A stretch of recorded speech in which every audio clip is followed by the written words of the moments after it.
Pour vous rappeler, la Chérizie, donc nous sommes plusieurs étudiants au doctorat et au postdoctorat, donc ayant tous comme directeur ou co-directrice Astrid, et nous essayons de faire de la recherche innovante, ou en tout cas de faire de la recherche sur des pratiques innovantes, autant en termes méthodologiques que pratiques en évaluation de programme, afin que ces évaluations servent de levier comme prise de décision dans notre système de santé. Alors, je vais laisser Astrid prendre la parole.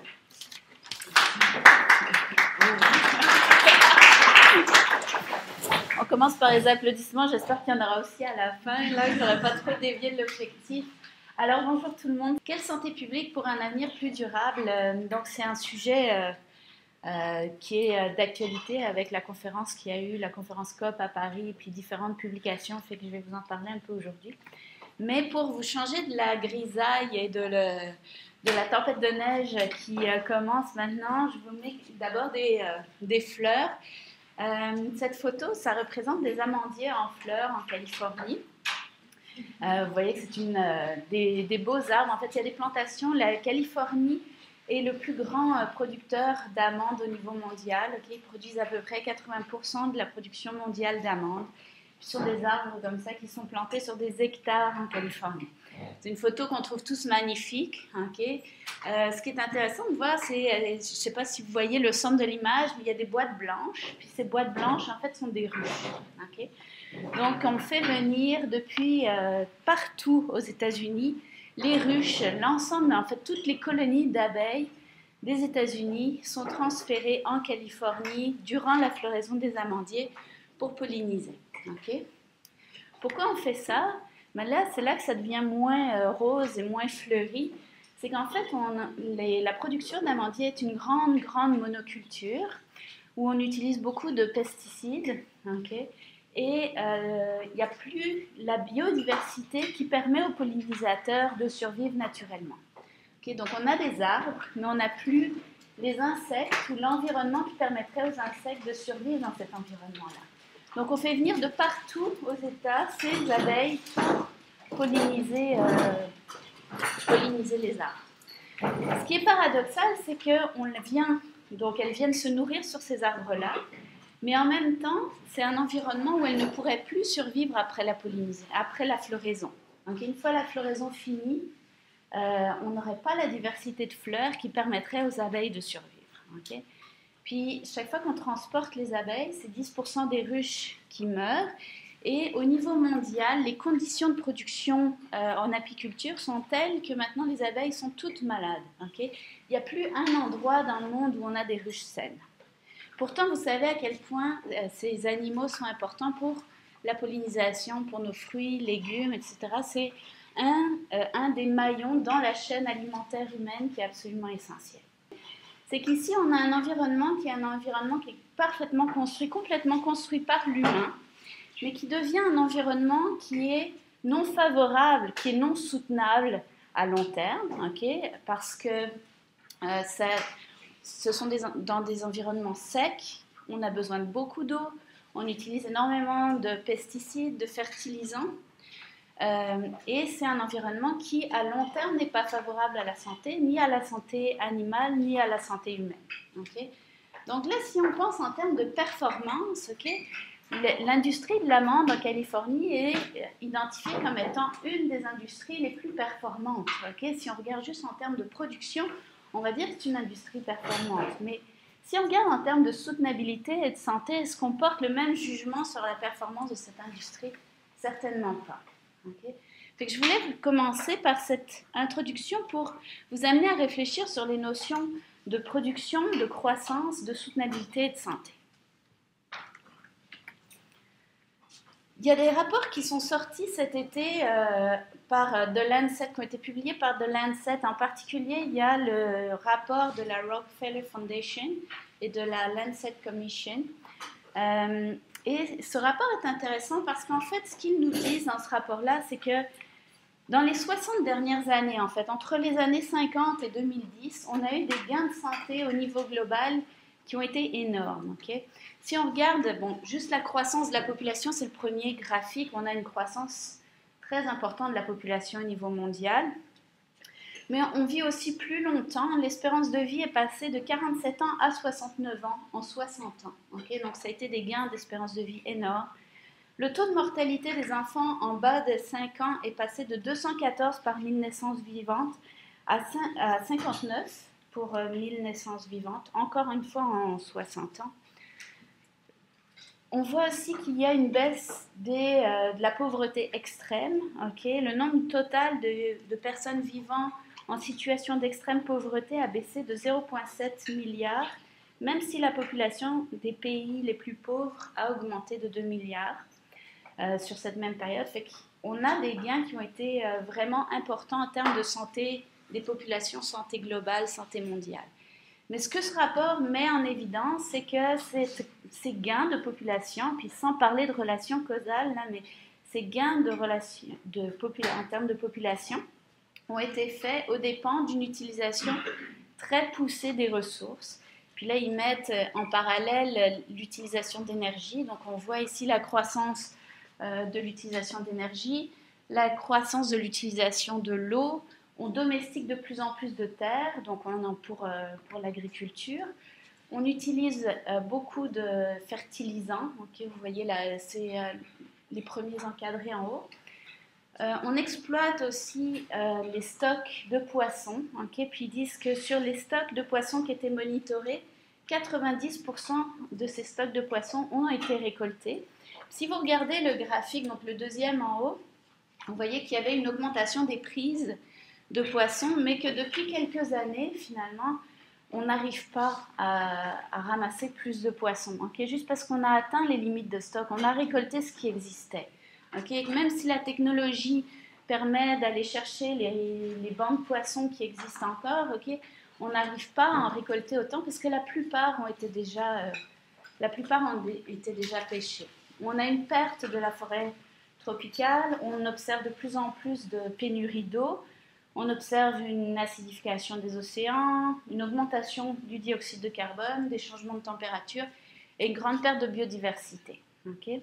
Donc ça, c'est des choses qu'on entend dans les nouvelles, etc. Mais ce que fait la Rockefeller Foundation dans ce rapport-là, c'est finalement, ils mettent en parallèle les gains qu'on a fait en termes de santé de population et on voit que notre mode de vie, notre mode d'organisation de nos sociétés ont permis ces gains-là, mais ont aussi exploité de façon très importante toutes les ressources de notre Terre. Okay? Puis là, j'ai mis cette photo de notre planète où en fait maintenant on réalise qu'on est dans un univers qui est un univers fermé. On a une croissance de la population, mais avec des ressources qui sont limitées et que la façon dont on va travailler les ressources va aussi avoir un impact sur la santé des populations. Et comment, maintenant, on peut travailler sur cette question-là. Je vous ai mis ici un graphique que je trouve intéressant, qui est un graphique de Watts et collaborateurs, encore une fois publié dans The Lancet. Ce graphique est intéressant parce que, bon là, il va parler du changement climatique, okay, ce qui est un des aspects de santé des populations, qui n'est pas le seul quand on pense à la soutenabilité. Mais ce qui est intéressant, c'est qu'en haut du graphique, en vert, vous avez représenté l'activité humaine, okay, donc ici une industrie qui produit des gaz à effet de serre, et il montre les retombées de ces gaz à effet de serre sur différents secteurs. Donc, il montre au niveau écologique les retombées que ça va avoir avec des changements au niveau de l'acidification des océans, du niveau des mers, des changements au niveau du climat, des changements de température, les retombées aussi sur les autres polluants, okay, les particules, etc. Puis ce qu'on voit, c'est que ces changements-là vont avoir des répercussions sur les inondations, les vagues de chaleur, les sécheresses, les feux, vont avoir des impacts aussi sur notre capacité de production au niveau agricole et que tous ces éléments-là peuvent avoir des impacts sur la biodiversité, sur les écosystèmes. Et qu'en bout de ligne, okay, on va avoir, ce que vous avez en bas du graphique ici, c'est finalement les impacts sur la santé en termes de malnutrition, impact sur la santé mentale, impact santé cardiovasculaire, santé respiratoire, bon, les algues et les maladies parasitaires. Donc, vous voyez que la relation entre l'activité humaine et la santé humaine est une relation qui est vraiment complexe. Il n'y a pas un facteur qui va jouer, mais c'est un ensemble de relations. Et ce qui est intéressant aussi, c'est de voir aussi l'importance des co-bénéfices. Okay, donc de réfléchir. Ce qu'amène ce graphique-là, c'est de réfléchir à la complexité des relations entre l'activité humaine et les impacts sur la santé, mais aussi comment on peut intégrer les co-bénéfices, ce qu'ils appellent co-bénéfices, mais qu'on peut appeler impact indirect de l'activité humaine. Puis là, repenser à l'apiculture, l'exemple tout à l'heure de la production des amandes, okay, où vous avez un impact direct qui est la production d'amandes, mais vous avez toutes sortes d'impacts indirects sur la santé animale, sur la santé environnementale, sur la santé humaine, qui ne sont pas intégrés dans des indicateurs de performance. Okay? Et comment, donc, quand on pense l'activité humaine, on doit penser non seulement les effets qui sont recherchés, les effets directs recherchés, mais aussi tous les effets ou impacts qui sont connexes à cette activité-là. L'autre élément qui est intéressant dans ce graphique, c'est aussi tous les effets sur les facteurs, les déterminants de la santé, les déterminants plus indirects, où en fait, ce qu'ils nous disent dans l'article, c'est que la production de gaz à effet de serre va aussi avoir de façon indirecte des impacts sur la perte d'habitation, la pauvreté, la migration de masse, les conflits violents et d'autres déterminants de la santé, ce qui sont déjà des choses qu'on commence à observer actuellement dans les nouvelles. Okay? Maintenant, qu'est-ce que cela nous dit en termes de santé publique? Okay? Si on veut effectivement penser santé des populations au niveau global et réfléchir à l'organisation de notre société de façon à ce que l'activité humaine soit soutenable à long terme et permette la santé humaine, qu'est-ce que ça veut dire en termes de santé publique? Et là, j'aimerais aborder deux thèmes. Je vais vous parler d'abord de l'approche écosociale et deuxièmement, je vais vous parler d'engagement. Ici, je cite principalement un article donc, de Lang et Reiner qui fait un historique des différents modèles en santé publique. Alors, c'est sûr que c'est des modèles qui sont apparus historiquement, mais ce sont aussi des modèles qui cohabitent actuellement dans notre perspective de santé publique. Okay? Donc, le premier modèle, c'est le modèle sanitaire environnemental, où ce qu'on a fait, c'est qu'on a investi dans des infrastructures et que ces investissements dans des infrastructures ont permis des gains importants en termes de santé. Okay? Puis là, on pense en termes d'infrastructures aux égouts, aux canalisations d'eau, aux habitations, etc. Le deuxième modèle est un modèle biomédical, okay? Où on a introduit les antibiotiques, par exemple, on immunise les gens. Okay? Donc, on trouve des façons de jouer sur la santé humaine, mais davantage de façon individuelle. Il y a le troisième modèle qui est le modèle socio-comportemental où ce qu'on fait dans ce modèle-là, c'est qu'on essaie de jouer sur la consommation individuelle, sur les habitudes, les croyances, les attentes des gens. Okay? Donc, on introduit l'aspect psychologique pour jouer soit au niveau individuel, soit au niveau populationnel, mais on essaie de jouer sur les comportements. Le quatrième modèle est le modèle de développement où là, on va intégrer de façon plus générale les déterminants de la santé et on travaille sur l'implantation de politiques redistributives pour avoir des impacts au niveau populationnel, donc d'intégrer les notions d'équité, de voir comment on peut réduire les inégalités sociales, donc jouer de façon très globale sur les déterminants de la santé. Et le cinquième modèle, qui est le modèle qui devrait, à mon avis, prendre davantage d'expansion aujourd'hui, qui est le modèle écologique, qui considère que la santé humaine est dépendante de la santé de l'environnement, du vivant, donc de prendre une perspective écologique. Okay? Et ce modèle-là travaille sur la notion d'équilibre. Okay? On ne prend pas la santé humaine comme quelque chose d'acquis, mais on prend la vie humaine au même titre que la vie d'autres espèces okay, dans notre monde. Et c'est de trouver l'équilibre entre l'environnement, les autres êtres vivants, de façon à permettre que la santé humaine puisse se développer de façon harmonieuse. Et ça, c'est en résonance avec les nouvelles orientations de l'OMS sur tout le mouvement qui s'appelle One Health, qui émerge et qui prend de plus en plus de place ces dernières années et qui appelle à réfléchir aux relations entre les animaux, les plantes et les êtres humains. Il y a l'Association canadienne de santé publique qui a publié en 2015 un rapport très intéressant sur justement la santé durable à long terme. Et dans ce rapport, il y a un graphique en fait, qui a été proposé par Trevor Hancock qui présente l'action de santé publique. Ce qui est intéressant dans ce graphique-là, c'est que l'action de santé publique, elle est mise au centre de 3 grands éléments. Vous voyez que la santé des populations est en bas du graphique. Okay? Donc ça, c'est l'objet principal de la santé publique, traditionnellement, okay? De s'assurer qu'on protège, qu'on promeut la santé des individus et des populations, des communautés. Okay? Mais là, vous voyez qu'il ne l'a pas déplacé vers le bas, vers la santé des populations, mais il l'a vraiment mise en interaction avec 2 autres éléments. Le premier élément qui est les changements écologiques, okay? Donc de parler des équilibres écologiques. Et à ce sujet, j'aimerais juste revenir dire que les écrits que j'ai lus cet été, donc, qui ont été publiés dans The Lancet autour du réchauffement climatique, placent la question du réchauffement climatique comme étant le principal déterminant de la santé des années à venir. Et la directrice du département... la directrice de l'OMS section environnementale dit qu'on va perdre toute notre capacité d'action en santé publique si on ne met pas au cœur de notre action cet enjeu-là. Okay? Mais ça, c'est un peu une parenthèse. Mais ce qu'on voit ici, c'est... Donc, ce que Trevor Hancock nous appelle à faire, c'est à réfléchir aux équilibres qui peuvent exister, donc de penser les actions de santé publique de façon à adresser la question du changement écologique, mais aussi de penser au changement social et économique qui, lui, est un déterminant du changement écologique.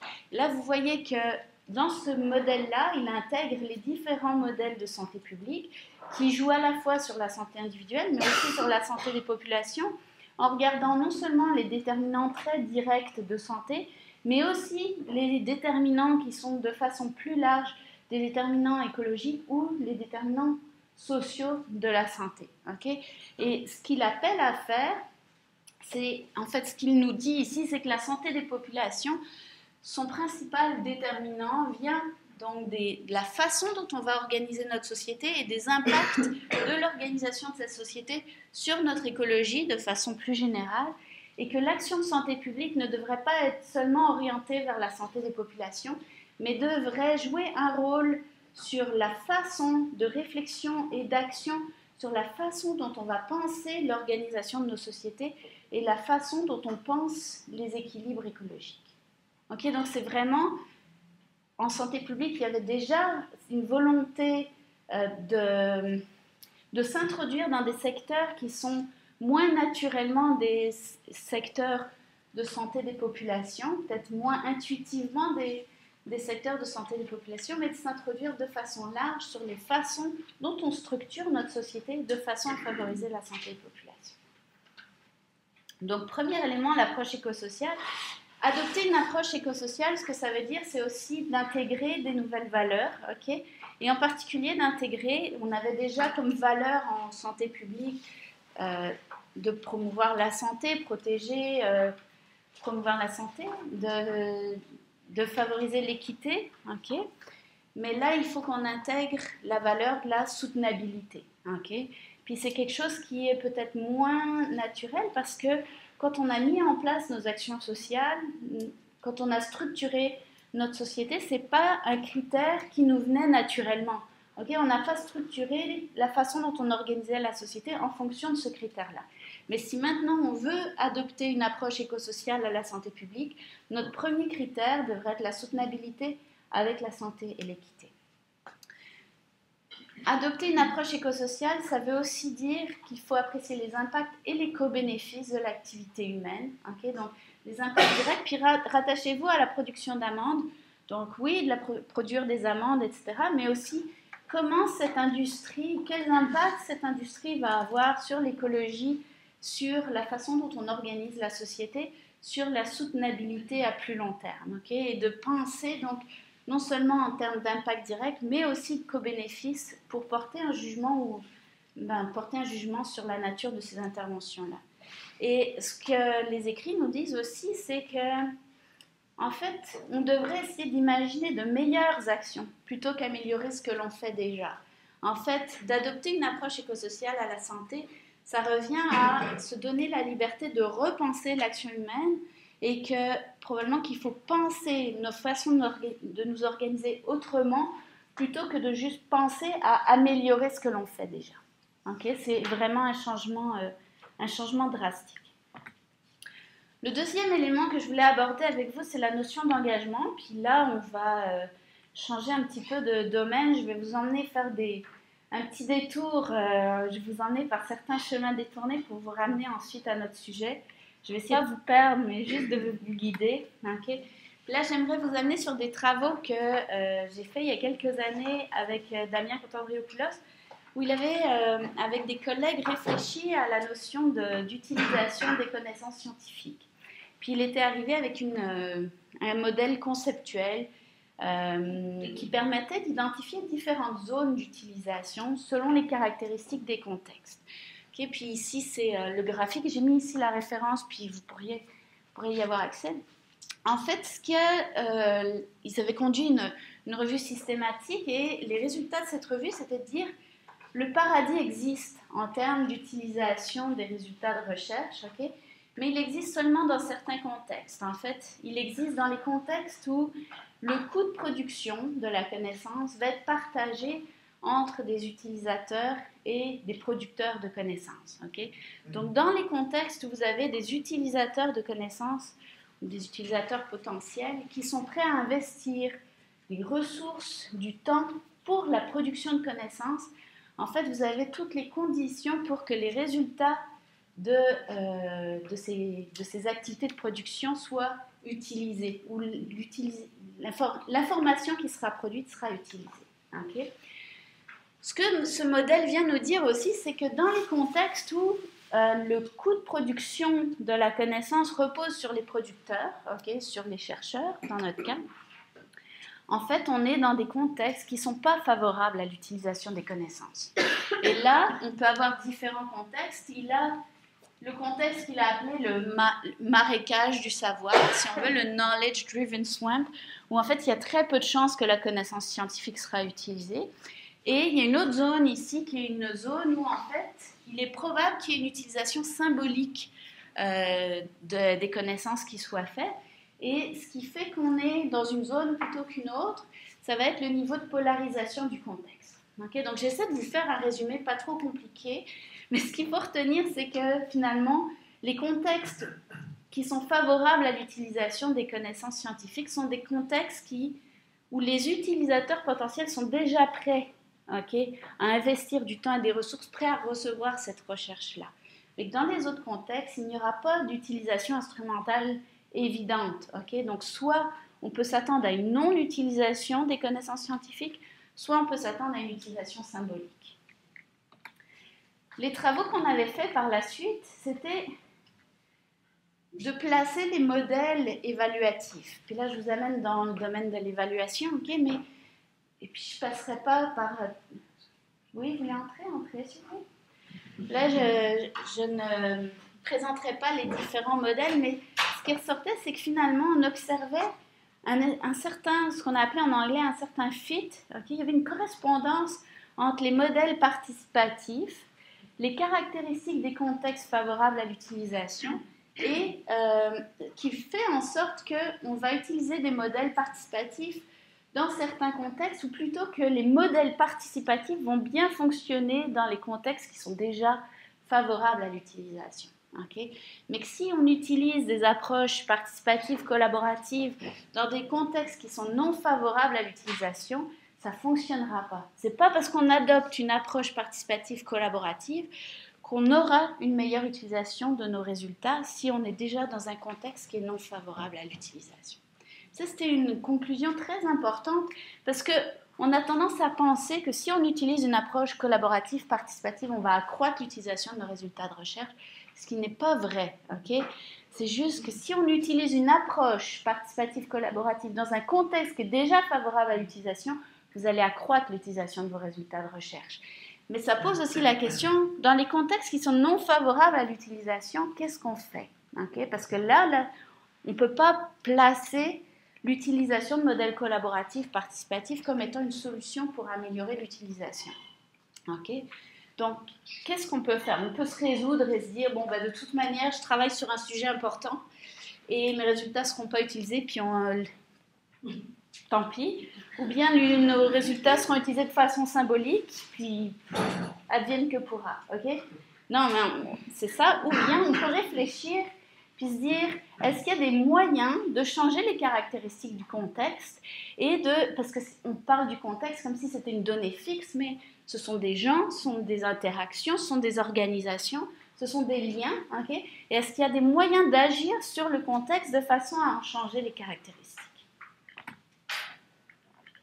Donc là, je me suis retournée vers des classiques, dont ce livre de Sabatier qui présente différentes théories qui analysent les processus politiques. Puis je ne présenterai pas tous les modèles non plus, mais je vais vous présenter 2 modèles. Le modèle, en fait, celui-là s'inspire de Kinden, qui, en fait, ce qu'il nous dit, c'est que oui, on peut avoir un impact en termes de politique, okay, ce qui est déjà une bonne nouvelle.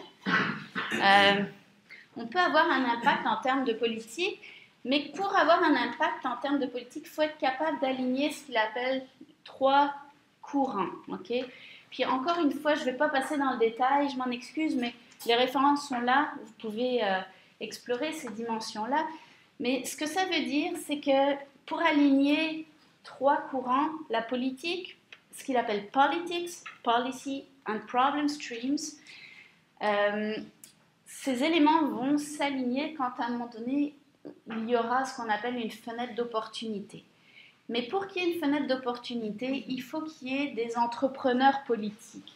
Donc il faut qu'il y ait quelqu'un ou une organisation qui décide de prendre une question et d'essayer d'en faire une question importante, de mobiliser les acteurs et surtout d'attendre qu'il y ait à un moment donné un certain alignement, une certaine ouverture au niveau politique, une certaine opportunité pour, comme la tique, sauter de l'arbre et présenter les informations au bon moment.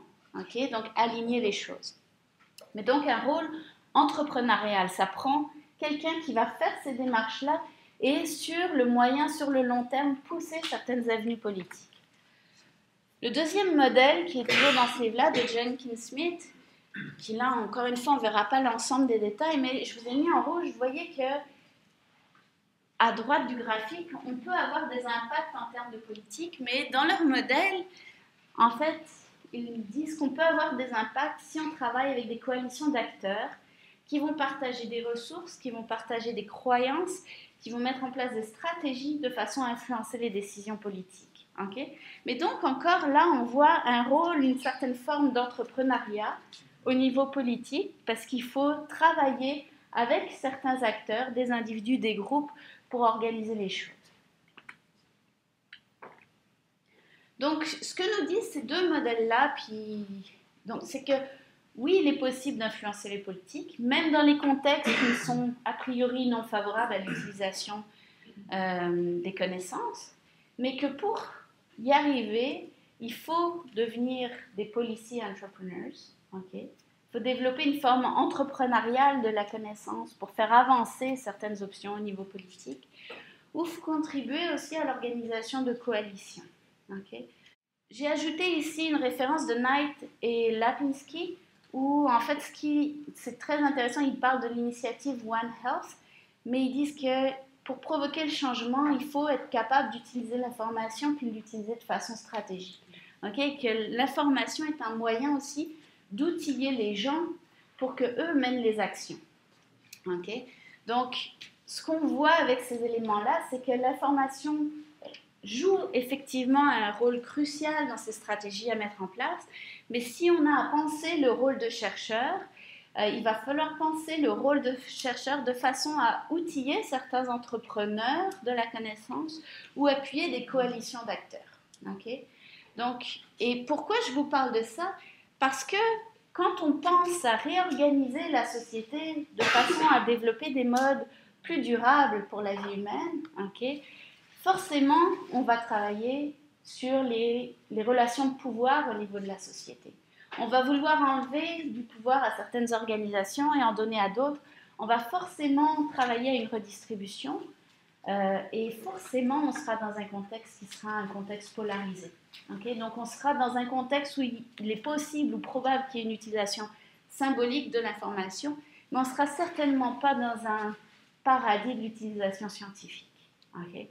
Donc l'hypothèse de travail d'une approche écosociale à la santé publique, qui est de réfléchir aux changements sociaux, aux changements économiques et aux changements écologiques, vient forcément rebalancer les équilibres de pouvoir dans notre société, et que parce qu'elle rebalance les équilibres de pouvoir, on peut travailler autrement que de façon entrepreneuriale, de façon engagée, de façon à outiller certains acteurs qui pourraient faire que ces options, qui sont des options durables, viables en termes de santé publique, deviennent des options politiques.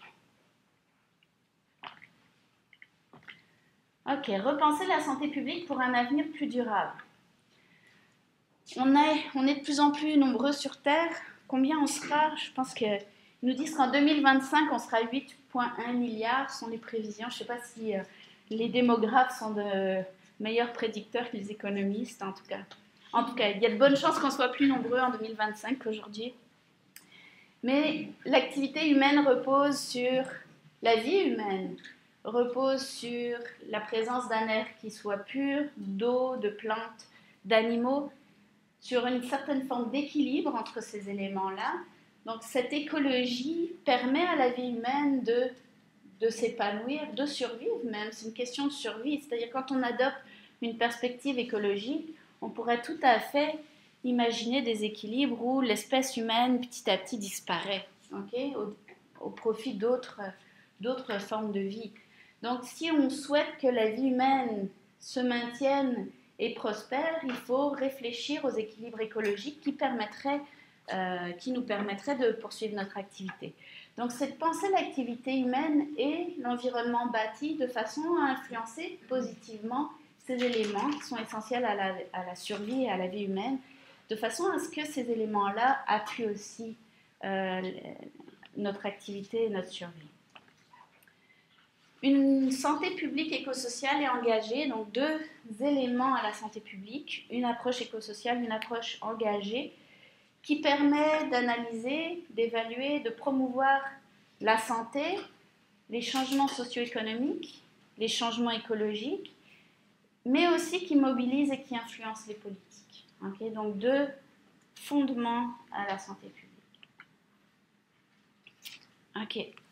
Ce que veut dire cet élément, ce que veut dire cette approche, ça veut dire qu'il faut aussi se centrer sur des secteurs qui influencent l'écologie, en particulier le transport, l'agriculture, l'utilisation des ressources, l'organisation des villes. Okay. Puis ici, j'avais mis cette photo, je trouve que c'est une belle photo, en fait, ça a été pris par satellite. Puis ça montre donc les zones où il y a une grande utilisation d'électricité, okay, la nuit. Puis c'est un peu en lien avec les zones très peuplées, mais pas directement, non. Je trouvais ça intéressant, mais ce que ça montre, c'est la place des villes, finalement, des grosses villes aussi dans notre monde. Dans les villes, on utilise entre 67 et 76% de l'énergie globale et elles contribuent autour de 70% de la production des gaz à effet de serre. Okay, donc, puis pour la première fois en 2015 dans l'histoire de l'humanité, l'être humain est un être citadin. Okay, il y a pour la première fois la majorité de la population vit dans les villes. On pense que ce mouvement va continuer de s'accroître les prochaines années. Donc les villes sont probablement un thème vraiment critique à réfléchir à l'organisation des villes de façon à les organiser qu'elles soient plus soutenables pour l'activité humaine à long terme. Okay. Quelle piste pour la santé publique? Je pense qu'il faut s'intéresser aux interventions et aux politiques qui influencent l'écosystème, on en a parlé. Donc pas juste ce qui concerne la santé a priori, mais tous les grands déterminants en considérant les impacts, mais aussi les co-bénéfices. inclure des critères de soutenabilité et de résilience dans nos activités d'évaluation et de monitorage, même si les impacts étaient non attendus. Puis ça, c'est quelque chose qui est important. Repenser encore à la production d'amandes. Quand on pense à la production d'amandes en termes de performance, est-ce qu'on veut encore dire que c'est une industrie performante si on regarde juste la production d'amandes, ou est-ce qu'on veut introduire des critères sur la soutenabilité dans nos évaluations de la performance pour contrebalancer les effets indirects de ces productions-là? C'est probablement quelque chose qu'on devrait faire, même si, quand on a mis en place ces activités-là, on n'avait pas prévu d'analyser les impacts sur la soutenabilité. Pensée globale et non seulement locale et nationale, okay? Parce que notre activité ici va avoir des impacts partout dans le monde. Okay? Puis il y a toute la question de la justice environnementale, où on se rend compte que ce sont les pays qui polluent le moins actuellement qui subissent le plus les conséquences de l'activité humaine globale. Okay? Donc quand on pense notre action, de penser, oui, au niveau de notre ville, de notre province, de notre pays, mais aussi de penser les impacts en termes redistributifs sur les autres pays. Informer et engager les gens au niveau des communautés et au niveau global. Et puis là, j'aimerais parler par exemple de, je ne sais pas si vous connaissez cette initiative de Global Forest Watch. C'est vraiment intéressant ce qu'ils ont fait parce qu'ils utilisent des données, des images satellites, et ils ont mis en place un système de monitorage où on voit l'évolution de la déforestation ou de la reforestation. Puis c'est accessible en ligne, on peut naviguer à travers le temps, naviguer à travers les régions. Et cette information est reprise par des groupes, donc est reprise par des communautés qui, elles, n'ont pas le pouvoir de produire cette information, mais elles ont le pouvoir d'agir au niveau local auprès des politiques et de faire changer les politiques sur la déforestation ou la forestation. Fait que ça, c'est vraiment intéressant. C'est des données publiques qui sont remaniées de façon à être directement utilisables, et elles sont disponibles partout où l'Internet est disponible dans le monde, et elles peuvent être utilisées par des groupes pour faire valoir certaines options politiques. Donc ça, je trouve que c'est intéressant parce que quand on parle de communautés, on pense souvent aux communautés qui sont proches de nous, mais on peut partager certains intérêts avec des communautés qui sont géographiquement éloignées, mais qui sont proches des enjeux qu'on vit. Et aider à penser notre société autrement. Okay? Puis je reviens à cette idée que ce dont on a besoin, ce ne sont pas des changements incrémentaux. Okay? Ce n'est pas en travaillant à la marge qu'on arrivera à changer la question de la soutenabilité de notre activité ou de l'organisation du monde. C'est vraiment d'essayer d'amener les gens à penser autrement l'organisation de la société. Puis je vous laisse sur cette image que j'aimais bien. Donc, penser autrement notre société aujourd'hui est probablement moins risqué que de continuer sur notre mode actuel d'organisation. Okay? C'est ce qu'ont montré les travaux cette année. Ici, j'ai indiqué les références. Je pourrais uploader la présentation sur le site web de la chaire. Fait que si jamais vous voulez approfondir certains sujets, sentez-vous à l'aise de le faire. Et puis, on peut garder une petite période pour les questions.